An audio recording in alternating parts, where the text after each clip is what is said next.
Assalamualaikum warahmatullahi wabarakatuh, Bapak dan Ibu yang kami hormati. Berikut adalah informasi sekaitan dengan refleksi untuk melakukan transformasi pembelajaran yang disampaikan oleh Bapak Totok Suprayitno, analis kebijakan ahli utama Kementerian Pendidikan, Kebudayaan, Riset, dan Teknologi, yang juga merupakan pengembang dari kurikulum Merdeka.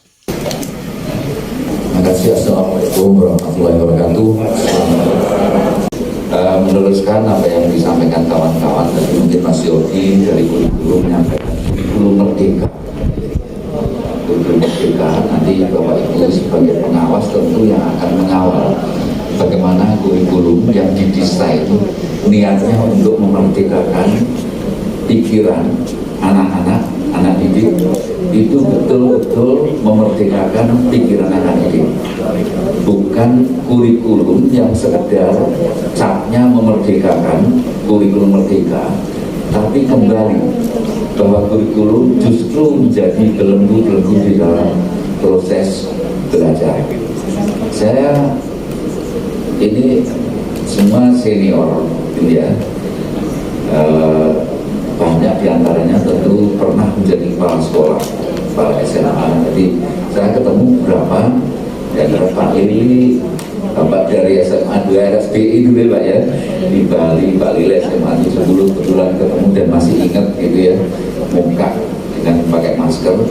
Nah ini kawan-kawan pasti, Bapak Ibu pasti sangat berpengalaman di dalam memanage sekolah, di dalam memahami misi dari sekolah, misi pendidikan yang didudukkan di sekolah ini. Di sini saya nanti tidak terlalu urut menyampaikan poinnya. Kita mengingatkan saja bahwa poin pertama di dalam episode Merdeka Belajar itu adalah transformasi pembelajaran, termasuk meniadakan UN. Dan itu saya masih kepala Balitbang, itu berakhir kebijakan yang paling besar itu meniadakan UN dan merintis pelaksanaan asesmen nasional. Kita kembali tengok tentang transformasi pembelajaran. Kenapa pembelajaran kita perlu ditransformasi? Saya ingin diskusi aja. Kalau transformasinya ke arah mana? Ketika itu kita ingat bahwa kenapa sih pembelajaran perlu transformasi? Karena tidak sesuai dengan amanah kemana pendidikan harus dijalankan. Amanah Merdeka Belajar itu adalah pendidikan yang memerdekakan. Intinya itu. Merdeka Belajar sendiri sebagai pendekatan atau filosofi di dalam pendidikan ini bukan hal baru sebenarnya. Kita tengok Ki Hajar Dewantara. Kalau Bapak Ibu kembali buka-buka buku klasik Ki Hajar Dewantara, kata merdeka itu kadang-kadang kata yang kunci, paling sering diucapkan, paling sering ditulis oleh Ki Hajar Dewantara. Atau oleh Ngku Sapi, pendiri INSK Utara. Sehingga Merdeka Belajar bukan barang baru, tapi sebuah wisdom dari pendiri pendidikan kita, Ki Hajar Dewantara, Ngku Sapi, pendiri pendidikan yang lain, founding fathers kita. Pendidikan ini pendidikan yang memerdekakan. Lalu kenapa? Apakah kok perlu ditransformasi? Apakah pendidikan kita tidak memerdekakan? Ayo kita refleksi. Kalau tidak memerdekakan, artinya di dalam praktek pendidikan kita itu banyak belenggu. Saya mulai dari kita di birokrasi. Kawan-kawan saya ajak untuk selalu merefleksi. Ketika kita membuat standar, saya mulai dari standar. Standar itu ada 8. Standar kompetensi lulusan, standar isi, standar proses, standar sarana prasarana, standar apalagi pengelolaan, standar tenaga, ya, dan teknik, standar penilaian, lalu terakhir standar pembiayaan. saking banyaknya nggak pernah hafal. Untuk menghafal saja sulit. Indonesia itu memiliki standar paling banyak di dunia. Pinter kita ini mencari, mungkin maksudnya mencari persoalan untuk diselesaikan. Pinter. Amerika itu mesti hanya standarisme yang disebut Common Core Standard. Itu intinya standar isi, standar konten. Australia 4 kalau nggak salah, guru termasuk distandarkan. Dan isinya itu sangat loose di Australia. Standar proses itu prinsip-prinsip pembelajaran, nggak lebih dari 1 halaman. Standar tenaga, prinsip seorang pendidik itu harus seperti ini. Satu prinsip. Kita standarnya tuh rigid, sangat rinci. Standar proses itu sampai mengatur bagaimana silabus itu harus dibuat oleh Bapak Ibu guru. Betul nggak? Ada 9. Pengawas pasti apa lah? Aturan silabus ada 9. RPP itu ada 23 aturan. Saya saking apalnya ini, karena itu diterjemahkan dalam borang akreditasi. Dan kalau tidak mengikuti 9 atau 23 tadi, nilai akreditasinya tidak sempurna. Gimana Pak? Iya. Jadi semua itu standar yang rigid tadi diturunkan dalam instrumen-instrumen yang semakin rigid. Rombel kalau SMA 36 maksimum, 37 itu dosa besar. Karena banget para sekolah itu sampai 37, apalagi sampai 38. Oh, enggak karuan. Kalau aku dimarahi oleh direktorat, yang membuat itu direktorat. Terus apalagi yang lucu-lucu gitu ya. Saya tanya di SMP, dasarnya apa kok? Punya angka 28, 32, 36. Dasarnya apa? Mereka juga ngerti sebenarnya. Kenapa kok 36? Kenapa enggak 37? Enggak boleh berapa? Yang angka manis bilangan prima gitu ya. Itu karena kenapa? Ya simple karena berpikir kita tuh terkooptasi bentuk kelas itu harus kotak dan kelimatan dari 4. Itu 2, 3, 4 kesananya berapa tergantung. Kalau 32 ya dari sini juga apa. Kalau SD 87, kalau SMA ya 9 ya. Sini 4. Berpikir bahwa kelas selalu kotak. Siapa yang bilang kelas itu harus kotak? Apa nggak boleh bulat? Apa nggak boleh ngegrup itu sehingga boleh ganjil? Karena kotak harus dibuat manis 36 supaya nggak ada bangku yang kosong.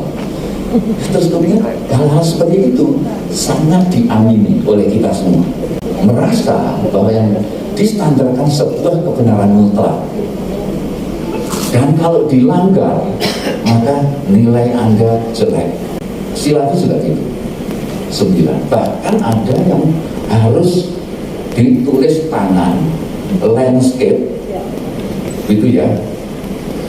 Dan Bapak Ibu pengawas mungkin juga pernah tahu atau dulu pernah kepala sekolah pernah melanggar aturan itu, atau pernah tahu sekolah-sekolah yang melanggar tapi pura-pura nggak tahu. By the way, saya mencari sekolah yang melanggar itu tadi untuk anak saya. Ada sekolah yang demikian takutnya kepada aturan ini, tapi percaya bahwa aturan itu tidak membawa kemana-mana.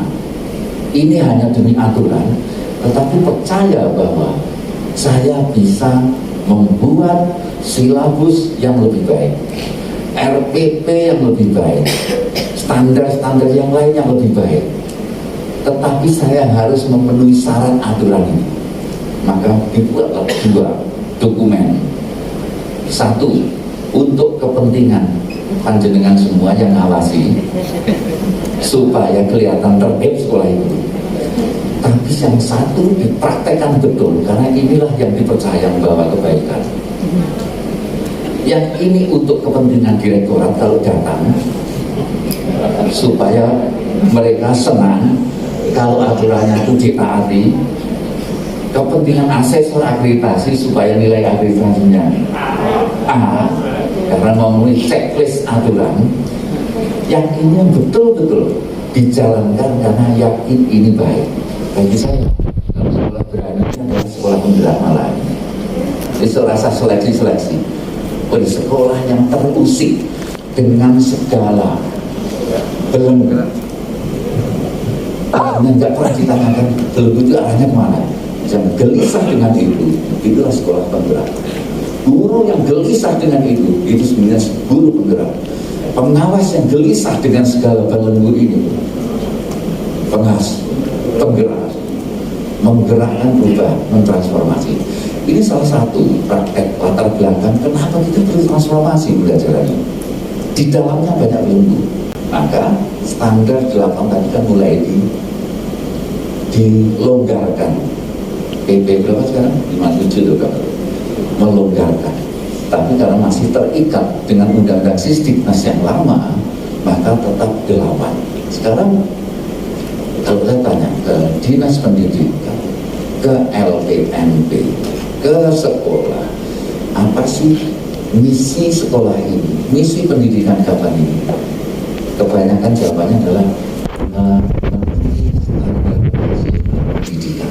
SMP sebuah kitab suci yang nggak boleh dipertanyakan keabsahannya, kevaliditas. Bagus sih kalau bisa, tapi pertanyaan apakah menjamin kalau SMP itu dipenuhi otomatis kita mencari pendidikan yang bagus? Katanya enggak. Siapa yang bisa menjamin bahwa kalau 8, 9 standar, 9 aturan silabus tadi pasti bagus? Belum tentu. Untuk akreditasi ya, RPP 23 dijamin pembelajarannya bagus? Belum tentu. Kelas size 32 atau 36 dijamin bagus? Belum tentu.